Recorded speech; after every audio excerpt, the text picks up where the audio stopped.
Дот София е всъщност една високотехнологична сграда, много модерна отвътре и състарена отвън.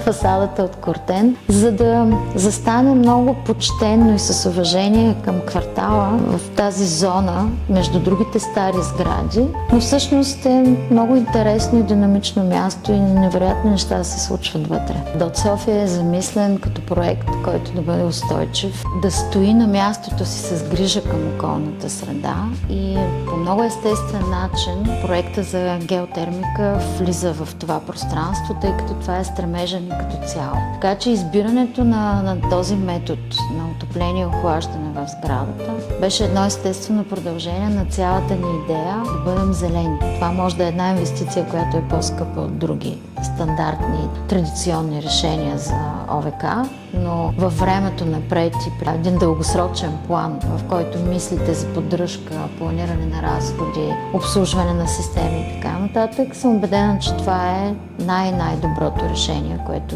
има в момента на пазара.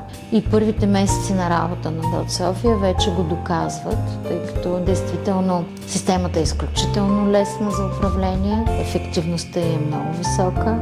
Изумително е, че по време на зимния сезон, например, в общите пространства на Дот София, които са с височина до 3,20 и има отворена стълбищна клетка, беше много приятно топло. Така с постоянна температура. Не сме имали оплакване от нито един гост във връзка с температурата, нито в стаите, нито в тези големи пространства. Най-хубавия момент в инвестирането в геотермални системи всъщност е инвестицията в бъдещето, защото вие всъщност се спестявате изключително много разходи в много години напред. Като обслужването на тази система е изключително леко, автоматиката помага всичко да се случва без много силна човешка намеса. Може да се контролира от разстояние с апликейшъни.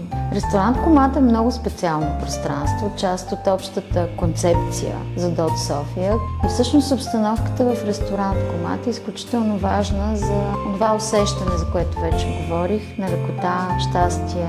Геотермалната система всъщност много допринася за това, защото създава изключителен комфорт вътре в самото помещение. Отделно Re-Energy изградиха и аспираторната и вентилационната система. Дот София е едно уникално пространство, невероятно пространство и всеки, който е успял да се докосне до атмосферата тук и до уюта, се връща. За тези, които не са били все още тук, специално ви каня да се почувствате така щастливи, както сме всички ние, които сме тук.